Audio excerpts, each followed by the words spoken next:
relationship. What does a coffee lover like me desire? Everything a cup of Cafe Brazil delivers. I need a coffee that's smooth. I need a coffee that's rich. I need a coffee bursting with flavor. You see, coffee isn't just a drink, it's an experience. At least when it's Cafe Brazil. Indulge in the distinctive flavors of perfectly blended Robusta and Arabica coffee beans. Cafe Brazil. Taste the smooth, rich difference. Try our new Cafe Brazil Gold Coffee today.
Hello, hello, hello. Good afternoon, and a warm welcome to you. Welcome to Talk on the Block for another day, the first day of the week, Monday, the 17th day of January in the year 2022. I'm your host, Sean Douglas, for the next hour or so.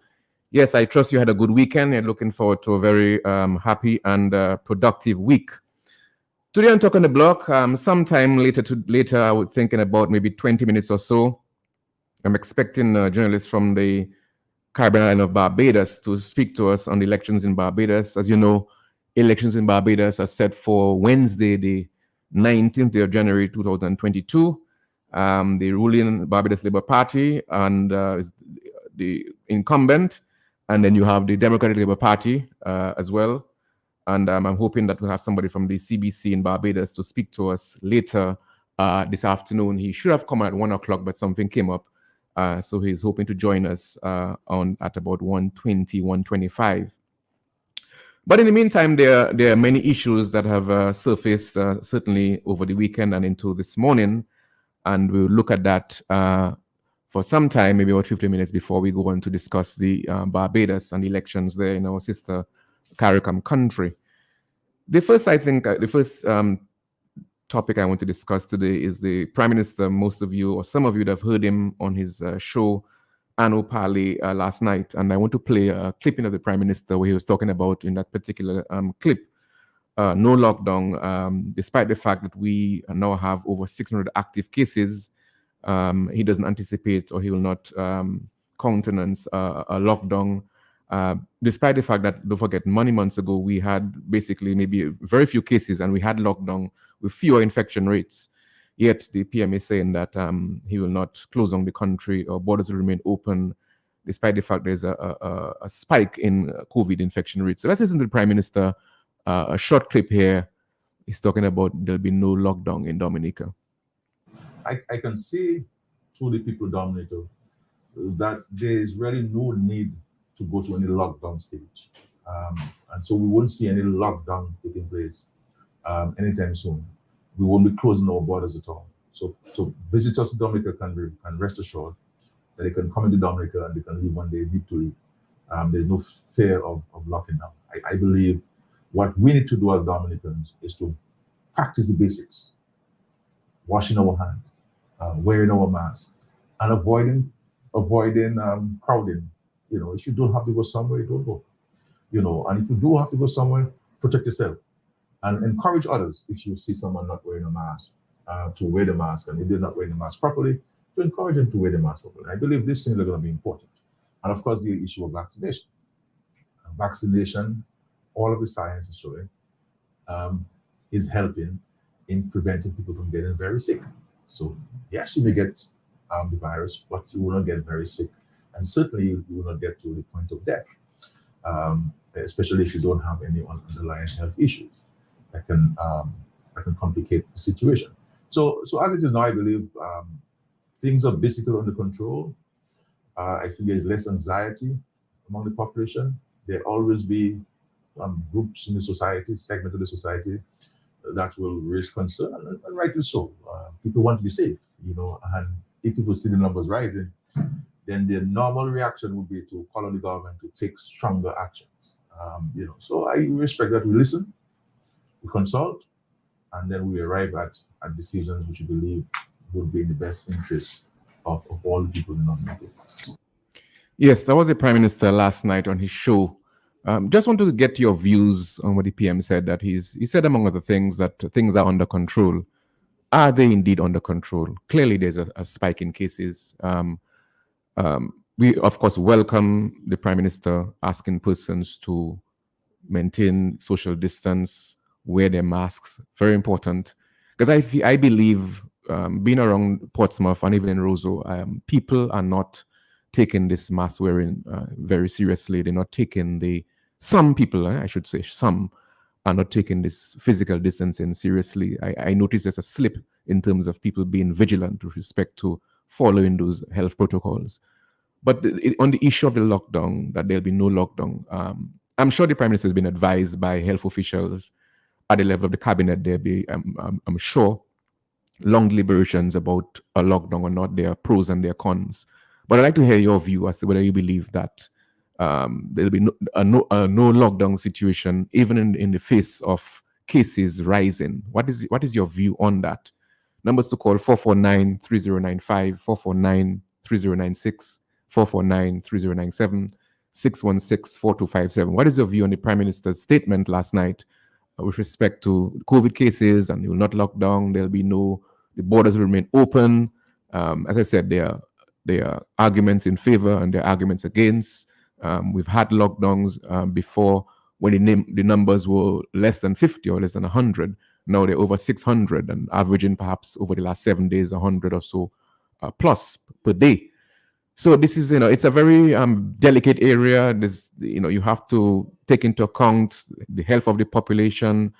You have to take into account the economy, the impact of any lockdown on business, on social activities. All these are issues which have to be taken into account. So I would like to hear your view on what the PM said last night.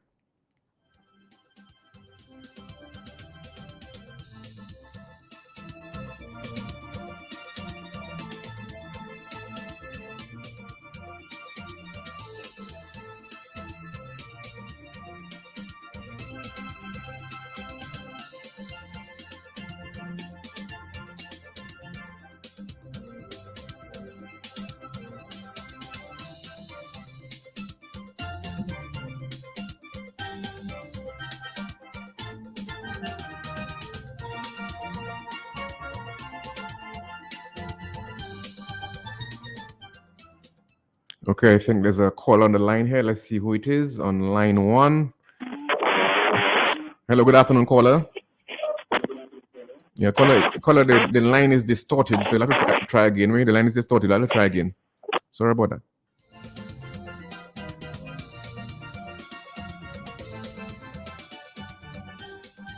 Yes, numbers to call, as you're well aware: 449-3095, 449-3096, 449-3097, 616-4257. The overseas line: 305-432-9624. Okay, let's try line 1 again. Hello, good afternoon, caller. Yes. I was going to say most of the... Caller, there's a device in the background. Can you lower the volume? The device in the background, there's echoing going on.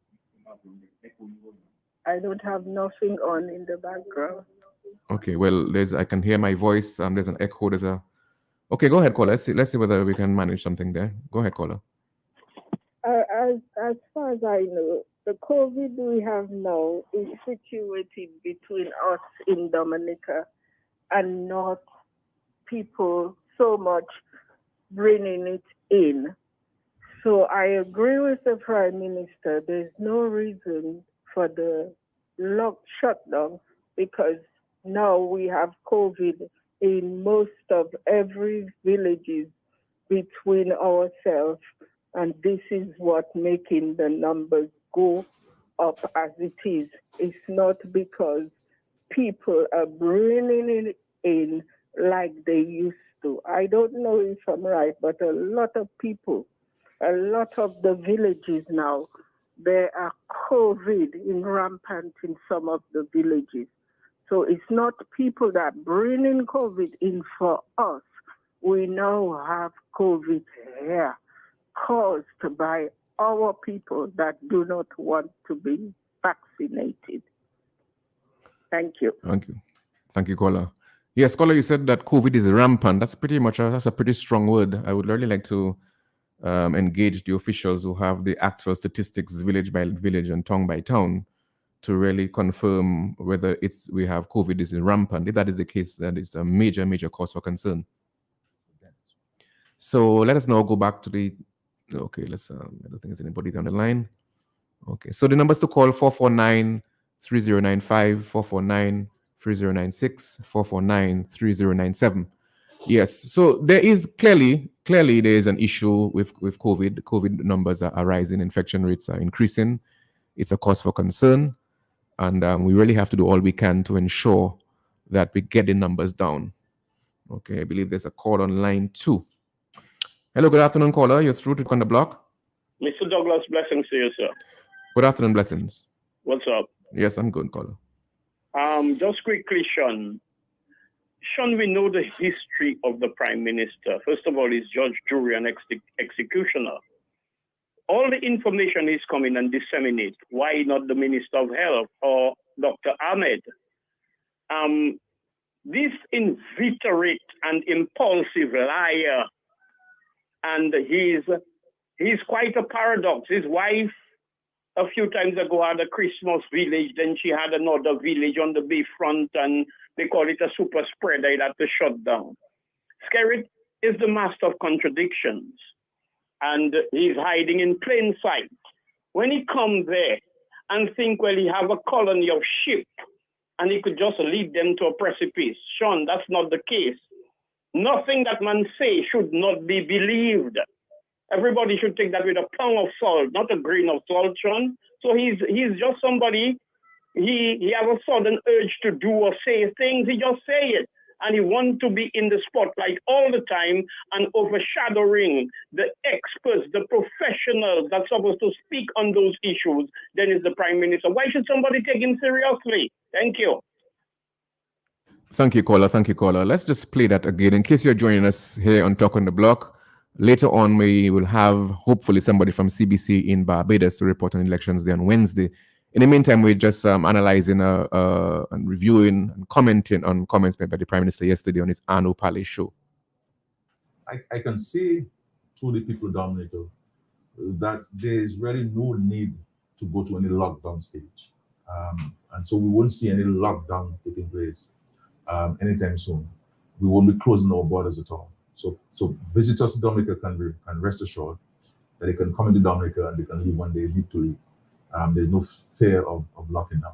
I believe what we need to do as Dominicans is to practice the basics: washing our hands, wearing our masks, and avoiding crowding. You know, if you don't have to go somewhere, don't go. You know, and if you do have to go somewhere, protect yourself and encourage others. If you see someone not wearing a mask, to wear the mask, and if they're not wearing the mask properly, to encourage them to wear the mask properly. I believe these things are going to be important. And of course, the issue of vaccination. Vaccination, all of the science is showing, is helping in preventing people from getting very sick. So yes, you may get the virus, but you will not get very sick. And certainly you will not get to the point of death. Okay, that is the Prime Minister here. I think there's a call on line 2. Hello, good afternoon.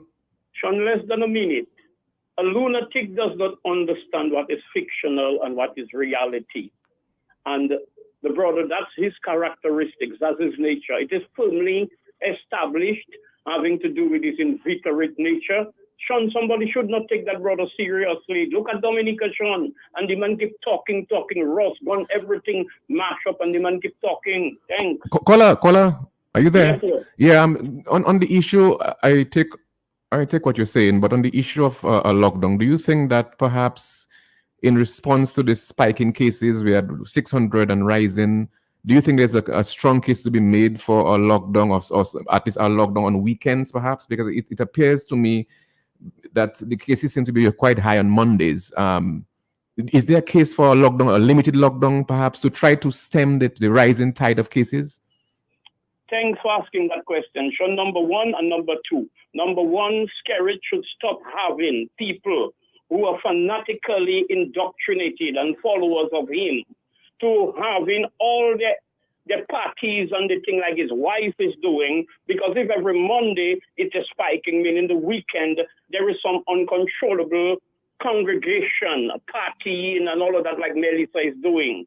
The second thing, COVID will finally become endemic, where we just have to live with COVID. So we should never hold ourselves hostage and lock down in an economy that is already dead, where we have all our passport monies elsewhere, and it is being filtered to who they want and give Chinese project, give Renault project, play all the dirty games. We can't afford to lock down a country that is already dead. Thank you. Yeah, thank you, caller. Caller, you spoke about Melissa, the Prime Minister's wife, having parties. Do you have any evidence of that, or perhaps you could name parties that took place and when? Whenever you make statements, it's important to provide some evidence. It gives your comments more credibility. So in the future, when you say something, you could back it up by perhaps giving a particular instance or instances that will give your comments more credence. Okay, numbers to call: 449-3095, 449-3096, 449-3097. We're looking at the Prime Minister's comments that he made yesterday when he said there'll be no lockdown. So let's go back now. I believe there's a phone call coming in on line 1. Hello, good afternoon, caller. Good afternoon. Those comments Blessing was making, Blessing need to behave himself. Blessing need to behave himself with every time Blessing has to blame the Prime Minister for everything. And I don't think that is right. I really don't. Thank you.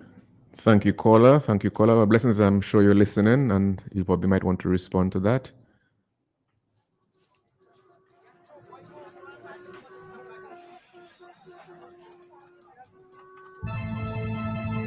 Okay, there's a phone call online. Is that the overseas line, or perhaps no? That's probably line 3.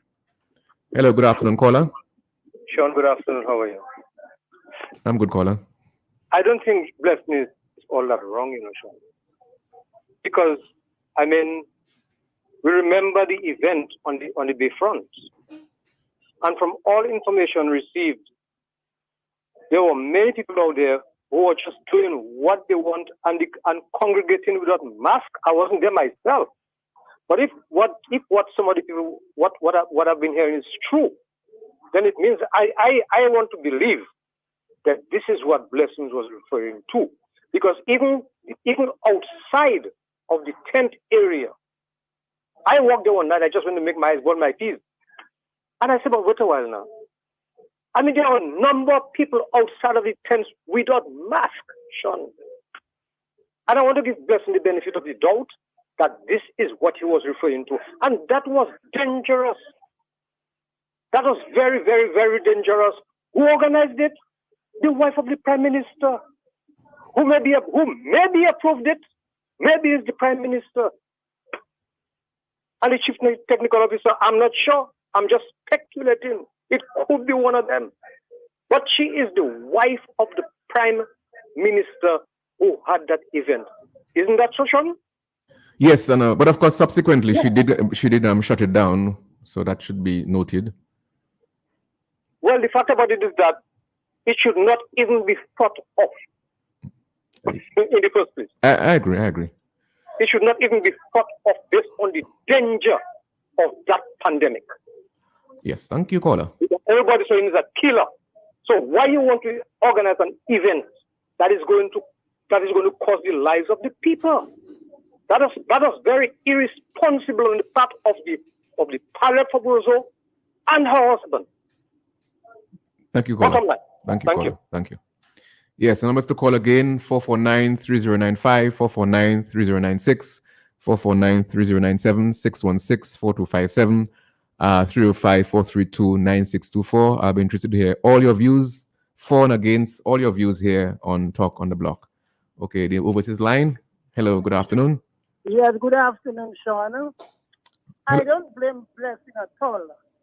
Tell this lady I say that she must stop singing for her supper. Kerry and Larry are doing too much in the country. We need to stop. Okay, that's all, caller? Okay, thank you very much for your contribution this afternoon. As I said, we're discussing the Prime Minister's comments last night on his show, Anupale. Let's now go over to line 1. Yes.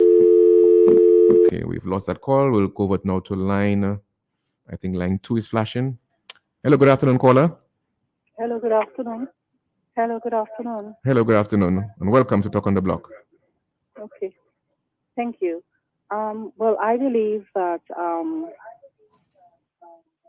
there should be a special time for a lockdown. For example, maybe by 11 o'clock in the evening from Friday, Saturday, and Sunday. Because there's a lot of parties going on with the young people, and a lot of the places, they are not wearing masks. So that could be temporary. It could be like for 4 weekends or 5 weekends, just to see what happens. But caller, right now, as we speak, right now, the police have the authority to, if they see a certain number of people in excess of a certain number, they can break it up. They can, if you pass by a rum shop and you see 10 people closely huddled together, then you realize that you need to break that up. So even in the existing legislation, the existing protocols, the police have the authority to monitor, and if they have to break up or to shut down a party, they can do it. Okay. Well, yes, it's true, they can, but it's not happening. So enforcement is a problem, and they're not enforcing it. That's correct. Okay. That's correct. Okay, thank you, caller. Go ahead. I think it would help the young people because they, the drinking craze that's going on right now. Drinking craze. Would eliminate it. Yeah. Okay. Thank you, caller. I appreciate your call. Okay, so that is another caller here. So the overseas line is flashing. The calls are coming in thick and fast. Hello, good afternoon. Welcome to Talk on the Block. Hello, good day, Mr. Sean. I agree with the caller who made the point about blessings. It's not everything has to be political. And blessings have a history of making these bad statements about the Prime Minister, and he needs to cool out. At the end of the day, the pandemic is a global issue. Okay? It affects every country in the world right now. So for blessings to try to blame the Prime Minister again, I think he needs to cool out and stop calling the radio for a while. Thank you. Thank you, caller. Okay, let's go over now to line 1. I respect all opinions. Okay, line 2. Hello, good afternoon, caller. Good afternoon, Sean. How are you doing today? I'm doing fine, caller. Doing fine. Okay, Sean. I just going to join in on the conversation you're having based on the Prime Minister utterances on his Anupali thought. I don't know. I don't listen to foolishness, so I didn't listen and I didn't hear, but I know what you're saying based on the topic that you mentioned.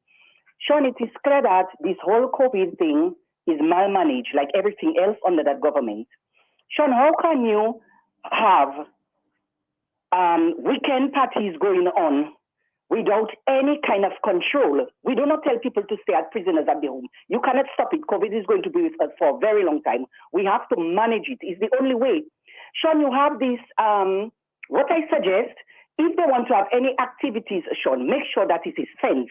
So people come in with their COVID vax certificates, they're allowed to go in. Those who are not vaccinated, they stay out. If you want to go to a party, you can do a PCR test. It takes 48 hours. So if you do it on Friday, you Friday at 12, Sunday at 12, you're good to go if you are not positive. But this is malmanaged, I'm sure, and it's been going on for a while. It's like the DLP government want Dominicans to die to make space for whoever wants to come in. What is this? You are not concerned about your people. And since after that big COVID spreader of the Prime Minister wife, yes, it's true, and do not blame Blessings, whoever the person that was calling, she is responsible for the spread, the super spread of COVID now. Imagine there was a whole spec after December. Even the people who were working on the Bayfront got COVID, son, right? And they are lying. Every day, every week, we should have an update, like every other developed country, with people that is in control and doing proper things. Where is Dr. Ahmed? Where is the doctor of health? Who is responsible for informing Dominicans? Why are they not being controlled? Why everybody is going everywhere without any control? That is the problem. The policemen are all over the place. I don't know what they're doing. They should be staying outside by stores and shops and supermarkets and where the bus stop is to make sure people are adhering to the COVID protocol. That's all. Thank you, Sean. thank you, caller. Yes, numbers to call 449-3095, 449-3096, and we now go over now to the overseas line. That person has been very, very patient. Hello, good afternoon, caller.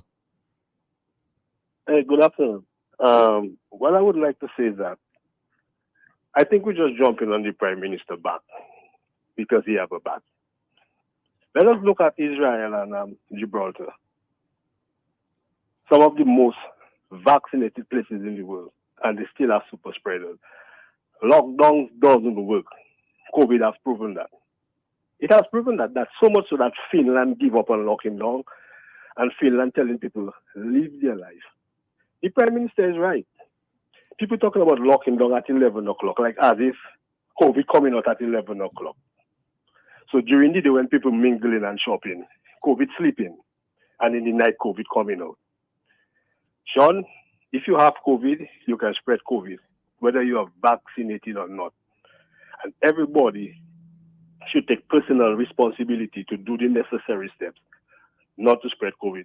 Because there are asymptomatic carriers that don't even know they have COVID. So if everybody take that responsibility to be careful and do what they have to do and live life, there's nothing we can do about COVID right now, you know. COVID is going to spread like wildfire if people do take personal responsibility. So to tell people they cannot go out, they cannot do this, they cannot do that, is nonsense. Finland put a ban. Finland tell people live their life. We don't have a choice now. Live your life. Lockdown doesn't work. It has never worked. America locked down for 2 weeks. Now they're 2 years almost in lockdown. And what happening? Look at the Democratic states. Look at Florida that tell people live their life. Florida have less COVID than New York City that have all these stringent rules. Come on, people. Grow up. COVID is with us. And just be responsible as human beings. Thank you, Stop jumping on the Prime Minister back. The Prime Minister is 100% right. Lockdown doesn't work. Thank you, caller. I'm not a supporter of Wilson Skerrit, but I support him 100% on that. Thank you, caller. Thank you. I appreciate your contribution. Yes, we're hoping in the next few minutes or so to go over to Barbados. So just give me a minute or two to get things connected. In the meantime, let's listen to this song from the early 80s.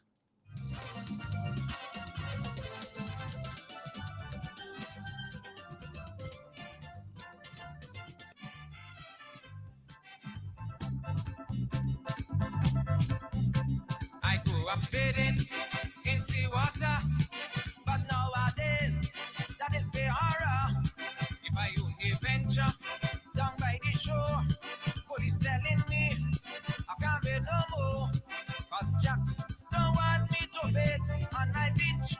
Jack, tell them to kick me out of reach. Jack, tell them I will never make the grade. Strength and security, build barricade. That can happen here in this country. I want Jack to know that the beach belongs to me. That can happen here over my dead body. Tell Jack that I say that the beach belongs to me. Look, the beach is mine. I could bathe anytime. Despite what he said, I can bathe anywhere. The beach is mine. I could bathe anytime. Despite what he said, I can bathe anywhere.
Jack to know that the beach belong to we. That can happen here over my dead body. Tell Jack that I say that the beach belong to we. Look, the beach is mine. I could pay it anytime. Despite what he say, I can pay it anyway. The beach is mine. I could pay it anytime.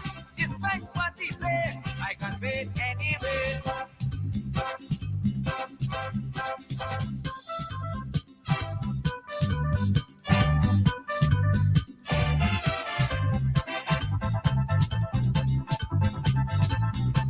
Tourism vital, I can't deny, but can't mean more than I and I. My naval strength, very right here, but a tourist one could be anywhere. Yes, Jack, no one need to bet on my beach. Jack, tell them to kick me out of reach. Jack, tell them I will never make the grade. Strength and security, build barricades. That can happen here in this country. I want Jack to know that the beach belongs to me. That can happen here over my dead body. Tell Jack, Gabby say that the beach belongs to me. The beach is mine, I could pay it anytime. Despite what he say, I can pay it anyway. The beach is mine, I could pay it anytime. Despite what he say, I can pay it anyway.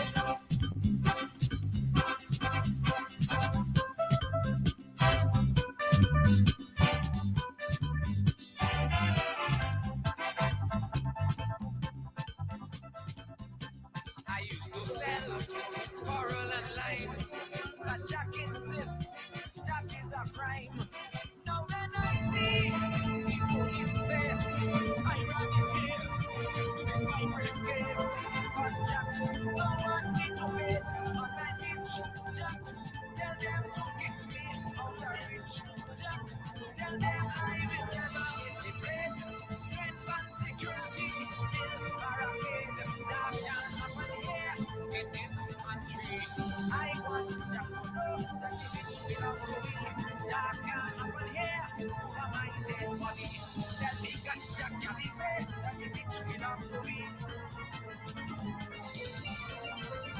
The beach is mine, I could pay it anytime.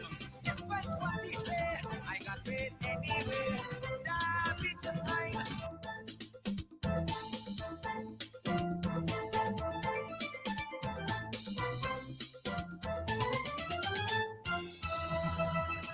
Yes, welcome back to Talk on the Block. We've been trying to engage and get hold of this journalist from CBC in Barbados.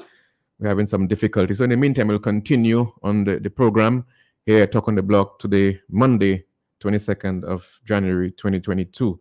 So I'm hoping to get Ryan Broom from CBC Barbados anytime now. But in the meantime, let's now go back to the, we heard about, okay, wait, I think maybe, okay.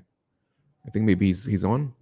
Yes, I think let's see when he's coming on very soon. Okay, let's be patient here. Ryan Broom from CBC Barbados. Hi, good morning, sir. How are you doing? With my technician here. Can you hear me? Ryan, can you hear me, Ryan?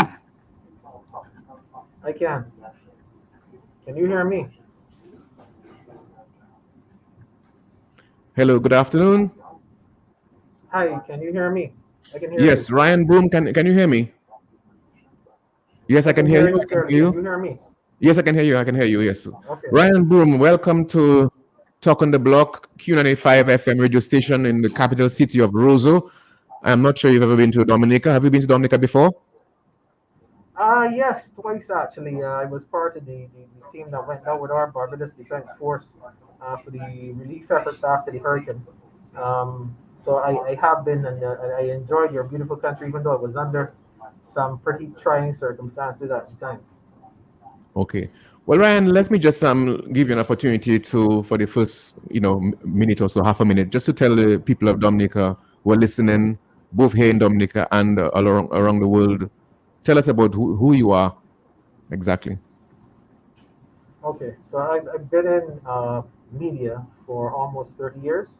The initial part of my career was in print media, the Barbados Advocate for almost 15 years, and then currently at the Caribbean Broadcasting Corporation, state-owned broadcaster as a journalist. The last 8 years. Wow. Okay, so pretty experienced.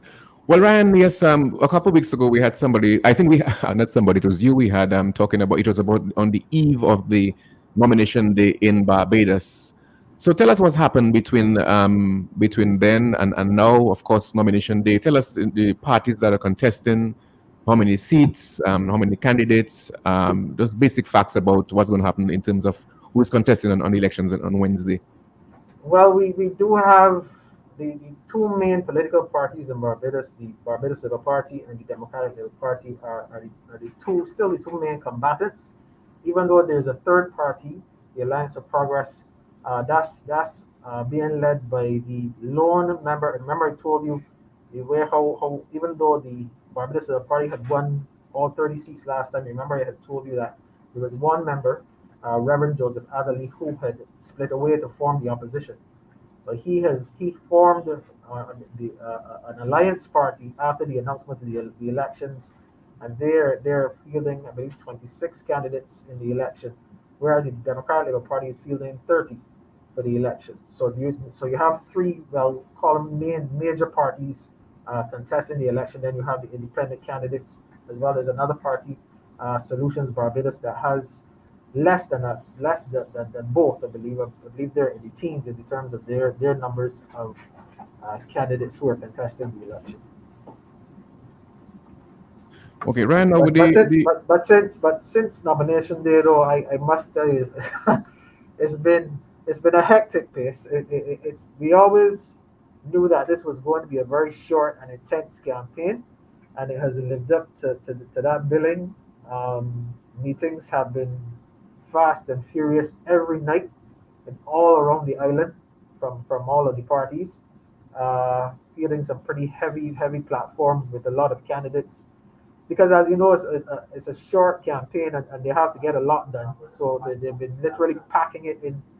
Meetings are finishing, because we still have curfew up to midnight, so meetings are finishing just after, mostly around 11:30 or so. Mm-hmm. But how are you? I mean, this election is taking place we're still in the grip of a global health emergency, this pandemic. So how are you? I mean, clearly, how do you social distance at those rallies or meetings? Funny enough, the majority of, if not all of the major meetings are being live streamed, and we are able to not have to go on location for the majority of them. Obviously, on the campaign trail, we still have a number of reporters who are out and about doing interviews.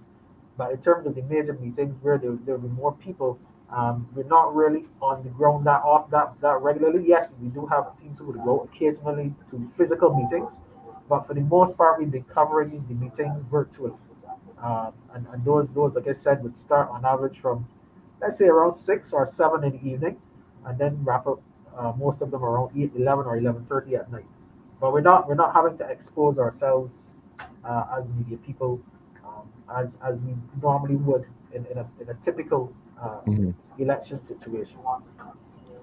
Yes. Well, Ryan, most people in Dominica will have heard of Mia Mottley, who's been Prime Minister of Barbados for just about 3 years, and she's been in politics for much longer. Yeah. But many persons don't know the leader of the Democratic Labour Party, Verla De Pisa. What can you tell us about her? Well, she was a senator previously, when the Democratic Labour Party would have last held office from 2013. She would have been a government senator, but she's never held a constituency or successfully. She has contested one of the Christchurch constituencies before unsuccessfully, so she's never held a position in the lower house of Parliament before. So this time around, she is not going back to that Christchurch constituency. She is contesting the northernmost parish in St. Lucie against the Barbados Party's candidate Peter Phillips. The political poster. Remember I told you about our Peter Wickham, who does who's our one of our political analysts. He's predicting up to today he doesn't believe that she will be able to take that seat, and he's also suggesting that after the election, even if she was able to, that she would still have to a battle on her hands in terms of the presidency. She was actually challenged twice for the presidency of the party over the last year and a half. Unsuccessfully, I should add, importantly, by one person, George Pilgrim, a former candidate, and then by a Reverend Guy Hewitt. He wasn't a candidate himself, but this was last year. He unsuccessfully during the party's annual conference would have unsuccessfully run against her for the presidency as well. So she has been able to stave that off, and most of those battles have been framed, I would say, based on a lot of the old guard that would have been defeated in the 2018 election. There was a view that the party members of the party want to move away from what they saw as that being the negative, that a lot of the members, the government ministers and so on, who would have held office during that period. And it seems as though the party wanted to move away from that old guard. And a lot of the competition that she was seeing at the time was believed to have come from that old guard. And the fact that she won was perceived to be the people who wanted to see the party move in a new direction, who were voting for her on that basis. Yes, I would have thought though, because when she last contested, she went into a BLP, Barbados Labour Party stronghold. So I would have thought they would try to put her in perhaps a safer seat, because the leader has to be in a seat that is winnable. But that's what many people were thinking. The one seat that the Barbados Labour Party had never won up until 2018 was the St. John seat, and that it went to the Barbados Labour Party for the very first time. And there were some people who were wondering why she did not contest that particular constituency, as opposed to St. Lucie, where she has gone. You never know when it comes to politicians, why they do what they do.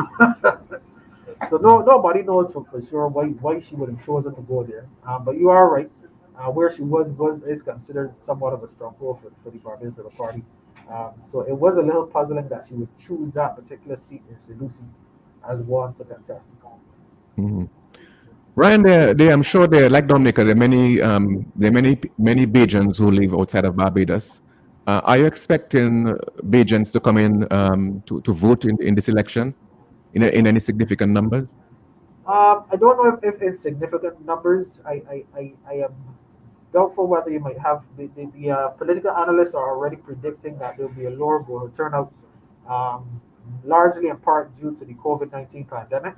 Actually, we have a pretty hot button issue that's going on right here now about the fact that people who are currently in isolation, that they will not be allowed to vote, and that's something that has kind of captured the attention of a lot of Barbadians now, because we're going through, just like everybody else with Omicron, we're going through a bit of a spike right now where we have some people in what we call home isolation, where the institutionalized isolation is a couple of hundred.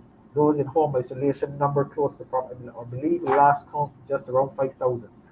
And there are concerns being expressed by the third party and some of the other parties about the numbers that are in isolation that won't be allowed to vote. But it's a really interesting issue, because as I was discussing with a colleague up to this morning, it's not as though the folks at the polling stations are going to have a list of COVID positive patients, and when they go there and they say, well, you can't vote. But what the health officials are saying is that if you are in isolation, you shouldn't vote. So it's going to be a very interesting situation come Wednesday, because that's that one will be very interesting. Yeah, and to go back to the question I just asked in terms of Bajans living outside of Barbados returning to vote. If you're living outside of Barbados and you return to vote, is it a simple thing? You could just go and vote, and it doesn't matter how long you've been out for. Is there a requirement you must have been in Barbados for at least a month or 2 months before the election? No, once you are on the voters list, if you are coming from Timbuktu, you are once you touch Barbadian soil and your name is on the voters list, registered to vote, you can vote. It doesn't matter where or how long you've been out of the island, as long as your name is on that final voters list, which the Electoral and Boundaries Commission incidentally released this earlier today. That list, that present list, has it? How often is it updated and sanitized and all that? How often is that done? Every 5 years or? It's done once any notice of a general election is given. The Electoral and Boundaries Commission sets about to make sure that the list is updated. And so it would, in the time that right after the Prime Minister would have called the election back in December, the EBC would have put the wheels in motion to make sure that that list was updated, obviously to make sure that everything is, whether it's new voters or people who are deceased, etc., are taken off the list and all of that. So that would have been done up. And as I said, actually the head of the EBC was just reaffirming this morning that the release coming as it is right now, 2 days before the election, is also in keeping with their rules and regulations in terms of the procedure. Okay, Ryan. Let's move on to the Barbados Labour Party. They've been in power for just over three and a half years.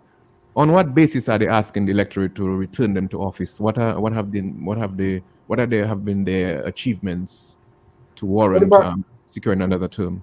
Well, the Barbados Party has touted a number of things. One of the major ones is that when they would have come into to office, the country would have been going through some extreme economic challenges, some extreme economic difficulty, which the former administration had challenges, and even in securing financing from external agencies like the IMF, the World Bank, IDB, etc. And one of the things that they said is that, well, it happened right before the pandemic would have happened back in 2018, but they're arguing that they were able to stabilize the economy and to pull us back from the brink, so to speak. Then there were some bread and butter issues that they point to as well. We had some challenges at the time with some sewage in the streets. Just before they came into office, a problem with our South Coast sewage system. That was fixed within the first year of office. Then there was a problem in terms of public transportation, in terms of the availability of buses. They've also pointed to the fact that they've not just fixed that, but brought in electric buses, making Barbados the first country to have a full fleet of electric buses that have almost virtually replaced the original diesel-powered buses. One other thing relates to the economic situation in terms of the taxes, and I'm missing one more.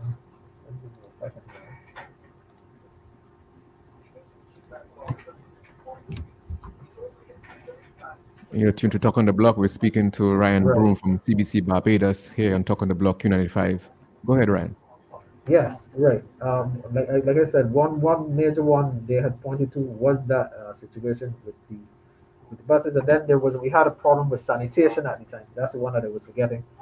My apologies. Where garbage collection was a major problem, because one of the biggest issues was that we didn't have enough garbage trucks to satisfy or service the country.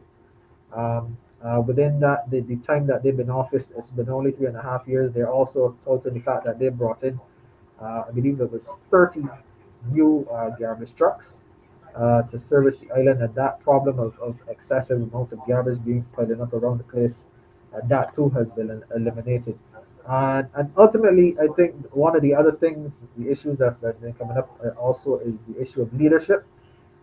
They've been one of the key matters here in terms of who is best to lead, given the situation that we're in globally, etc. Who is best managed to lead, who's more experienced to lead. So leadership has also been one of the key issues. They've said that even though we're in unprecedented times here with the COVID-19 pandemic, that they believe they have been able to manage the situation the best that could be done under the circumstances. So those are just some of the main issues that have come up. They're pointing to their record over the past 3.5 years. What about the Democratic Labour Party? What are they saying? Why should people vote for them? The Democratic Labour Party, they have been bringing up issues more, I believe, related to um, things around the new constitution. They've been expressing concerns about the fact that Barbadians weren't allowed to have a say in the move to republic status. That's one of the things that they've identified. Um, they're pushing a campaign that's calling for change. Um, Even though as I told you before, the former administration, in terms of some of the ministers, there were some concerns that as I told you, the party should have moved away from the previous ministers and members that who would have run before. But in this election, they have brought back, I believe, four of the former ministers who would have run before, and they're involved in the election. Some people were concerned about that. Then they've also brought the former prime minister who also spoke on the platform, and that was seen as somewhat of a gamble in terms of whether or not they should have done that, given the fact that he was as unpopular as he was at the time when they lost the government. But they have been still pushing though an agenda of change and saying that they're looking to create a one Barbados is their campaign. Yes, yeah. Well, I went back into my archives, Ryan, and I have there with me a manifesto from 1999, the Barbados Labour Party Manifesto 1999, a picture agenda for the 21st century. And you just mentioned there a while ago about Barbados moving to a republic, that the Queen is no longer head of state. And in fact, in that manifesto of 1999, it says here, Barbados may well enjoy the distinction of being the newest republic of the new millennium. And that was said in 1999, and it took another over 20 years for that to become a reality. How big is that? How big was that decision to remove the new head of state being a Bajan by birth and descent? It was a big deal. I think that philosophically, I think that most people are on board with the idea of Barbados moving away from being a monarchy to one where we make our own decisions, so to speak. I think the only sticking point, as I said, there's no in relation to when the other party, is that some people felt that it's something that should have gone to a referendum. However, the prime minister, she had explained it at the time. She had said that it was something that was also the subject of commissions in the past, going back decades, who had looked at the issue ad nauseum, and that she felt that having expended as much as we did into all of the research and all of the discussions and all of the public consultations over the past 2 decades, as you quite rightly said, that we had come to a point now where we wouldn't have necessarily still needed to go to a referendum, since philosophically she believed most people were on board with the idea of a republic. Incidentally, we still have to iron out some details constitutionally into even though we have made that step, there's still some things that have to be done constitutionally to fine tune what exactly that this new republic will look like going forward. Mm-hmm. Yeah, in that same manifesto, the manifesto had some pretty much very ambitious targets. It said, our economic mission, full employment, eradication of poverty, and a first world quality of life. Now, I know in that period from 1990 to now that you've had changes of government. You had, I think, 2008 when David Thompson came in. So you've had the BLP has been in power perhaps only about half of that period. But how close is Barbados today to the lofty ambition set out in that manifesto, full employment, eradication of poverty, and a first world quality of life? Well, quite frankly, the COVID-19 pandemic has kind of shattered that in a way. We're all now still in a state of recovery. I think, and I think it's fair to say that before COVID struck, we were on a pretty healthy trajectory. We had started a massive initiative that was called The Gathering. We were encouraging Barbadians who've lived overseas for many years to return home for that year, and it got off very successfully. We had a lot more arrivals into Barbados. That was January of 2020, incidentally. And we were into February when we heard about this thing called COVID-19 that pretty much shut everything down, because the plan was to do, since we have 11 parishes in Barbados, every month would be a parish, and then it would culminate with a massive celebration in December. Of course, as you know, that would never materialize. But the truth is that it had the way how it started, in terms of the number of people on the ground. People, for example, they first started in St. Lucie. You had people who were returning to Barbados who hadn't been here for decades, who hadn't been home. So that from a spend point of view, from an economic point of view, it was going in the right direction. It was trending in the right direction. But employment-wise now, though, we are nowhere near where we were. I think last year we reached about 23%. That number has come down into the teens since then. So it's not as high as it was in 23 at the height of the pandemic, but we're down, I believe, below teens right now, around 12%. Yes, Ryan. Yes, we're coming to the end, towards the end of today's program. Time is running out. I just want to ask the two final questions, really. Ross University School of Medicine, they were here for 40 years, Yes. and they left for Barbados about in 2018, I believe. The people of Dominica, this obviously was a major shock for us, because Ross represented up to a third of our economy, certainly 80% of the economy, 90% of the economy of Portsmouth, where it was situated. And the people of Dominica are still really coming to terms with the departure of Ross to Barbados. How is Ross doing in Barbados in this COVID situation? Ross actually has become a bit of a partner in terms of medically, not just generally, but specifically in terms of COVID. They've been very active in terms of assisting the Ministry of Health wherever they can, in terms of lending their expertise. I don't think that anybody would have taken any pleasure in the fact that the circumstances that Ross would have left Dominica. And I know, as you said just now, that it was a significant contributor to your GDP. But as I think I had a discussion some years ago when that happened, it's not a decision that we would have made. It ultimately was their decision. I don't believe they had. It wasn't just Barbados. There were a number of other places they could have gone. It happened to work out that way, that they came here. But they have been welcomed. It took some reorganization to some degree to get things to a level where they could be accommodated comfortably.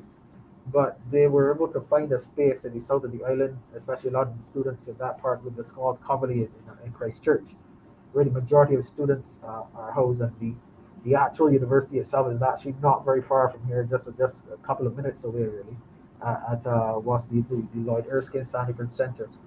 I think they have actually expressed an interest, even though it's a lease type arrangement right now, in buying that building. I don't know if that will happen eventually. It's something that has been discussed. It's our major conference center that they're utilizing right now as their university space. So Ross is doing well in Barbados then. They're doing well. I would say that they're doing well. I haven't heard of any major issues any time that they've been here in terms of their participation or do you actually have classes taking place right now, even with the pandemic? You have classes taking place? Classes are taking place. In person? I believe classes are still taking place in a controlled environment, of course. There's limited physical interaction. Where in circumstances where the virtual classes can take place, as you know, when it comes to medical studies, there's not everything that you can do virtually. So they do still have to do certain things in person. Now that's still taking place, but I believe that they're still doing following their own protocols as they would have to, in accordance with the regulation. And finally, Ryan, what's your prediction as to how things will go on Wednesday? Do you think that the incumbent will return to office? I mean, with 29 or 30 seats, only 130 last time, one person crossed the floor. What do you think? What do you think will happen on Wednesday? My prediction, I don't like to predict elections, but I don't see any reason why the current government should not return to power. To give you a figure, I'd be misleading to give you a figure. I have something in my head that I think is possible. But if this thing with the numbers that are in isolation, I'm wondering, and even one of the political scientists was wondering this morning if that could play a role, considering that I mean we don't have a massive population, as you know, we're only 275, 80 odd thousand odd people, and then you, Well, you whittle that we, down we to have we have Northwest 70,000 here. well, we're small, and by more standards, by more global standards. But Yeah, you got about 15 point seconds, eh, Ryan? 15 okay. seconds. Well, I do believe that they will return to office. There's a possibility that they could still get all 30. There's a possibility that they could be the DLP could make some inroads. I guess the only way we'll know is in a couple of days. Ryan, thank you very much for joining us. I know it's a very hectic period right now of elections on Wednesday. Hopefully, sometime after the election, hope you can join us again on Talk on the Block, Q95 FM in Dominica. Thank you. Have a good afternoon, and hope to see you later this week. Thanks for having me here. Looking forward to hear you after the dust has settled. Yeah. Thank you, Ryan. Take care. Thanks. All right. Thanks, Sean. Yes, we've come to the end of Talk on the Block. I didn't have time to really entertain questions